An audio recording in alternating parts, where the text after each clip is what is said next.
जळगाव शहरात अनेक वार्ड झालेले आहेत, अनेक प्रभाग झालेले आहेत। आज या प्रभागापासून आम्ही सुरुवात केली आणि प्रतिसाद आपण बघतच आहात। मतदान मागायला जातोय, विनंती करायला जातोय, पण लोक जसे विजय मिरवणुकीसारखी ही मिरवणूक काढताय असा प्रतिसाद बघायला मिळून अतिशय मन या ठिकाणी भारावलंय।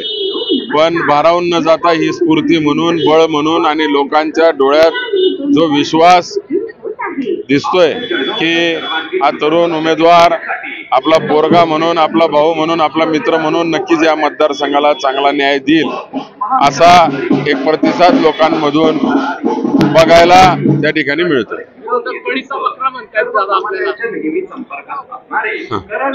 त्यांनी आता निवडणूक जास्त लांब राहिलेली नाही, त्यांनी 5 लाखाच्या गप्पा मारल्या होत्या। मला वाटतं 8-10 दिवसापासून काही त्या गप्पा आता हिंमत नाही राहिलेली त्यांची 5 लाख बोलायची आणि राजकारणात अशा टीकाटिप्पणी चालू असतात। शेवटी 4 जून हेच उत्तर त्या गोष्टींना आहे। एक मोठं आव्हान असणार आहे आतापर्यंत भारतीय जनता पार्टी या ठिकाणी बाजी मारतली, मोठं आव्हान तुमच्या समोर असणार आहे। नक्कीच भारतीय जनता पार्टीने या ठिकाणी बाजी जी मोठ्या प्रमाणावर मारली होती ती शिवसेनेच्या भरोसे, जो लीड होता तो शिवसेनेच्या भरोसे होता। ते विसरलेत की जी शिवसेना दुभागली आहे, ती शिवसेनेचे कार्यकर्ते आणि मतदार कुठं गेलेले नाही। आज त्या शिवसेनेचा कार्यकर्ता मतदार हा पूर्णपणे वेगळा आहे, तो कोणाही सोबत नेत्यांसोबत त्या ठिकाणी गेलेला नाही। आणि आज राष्ट्रवादी काँग्रेस आणि शिवसेनेची जी या मतदारसंघात युती आहे याची ताकद अनेकांपेक्षा इथे मोठी आहे। हे शिवसेनेचं आजवर भाजपला मताधिक्य मिळवून देण्याचं श्रेय ते विसरून गेलेले। गिरीश महाजन म्हणतात त्यांचं पुण्य संपलंय, ते तिकडे गेलेले। चालायचं त्यांच्या दृष्टीने त्यांचं मत असं असू शकतं।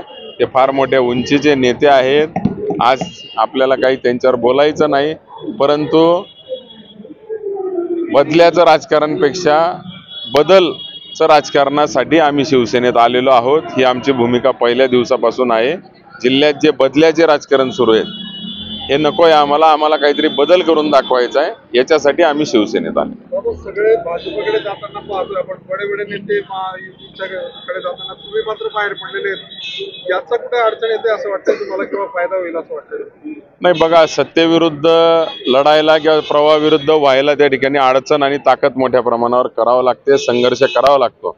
परंतु एवढा सगळा जो फुलांचा वर्षाव आणि लोकांचं जे प्रेम मिळतंय ते सत्तेविरुद्ध संघर्ष करण्याची जी कोणीच तयारी दाखवत नव्हतं ती आम्ही दाखवली। म्हणूनच खरं अर्थ मला असं वाटतं की जनता जी मोठ्या आशेने आमच्याकडे बघते की आम्हीच जिल्ह्यात काहीतरी बदल घडून दाखवू आणि आम्ही जो संघर्षाचा वाटा उचललाय याला सामान्य जनता आमच्या पाठीशी उभी राहते। मी कुठेतरी योग्य वाटलं म्हणूनच हा निर्णय घेतलेला आहे आणि आज जनता त्याला प्रतिसाद देताना दिसते।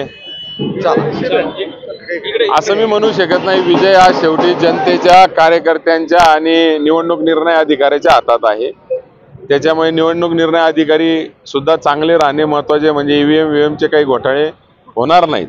त्याच्यामुळे जनतेबरोबर निवडणूक निर्णय अधिकारी देखील त्या ठिकाणी महत्त्वाचा आहे आणि आमच्या सर्व महाविकास आघाडीच्या नेत्यांची, कार्यकर्त्यांची मेहनत याच्यावर माझा विजय अवलंबून आहे।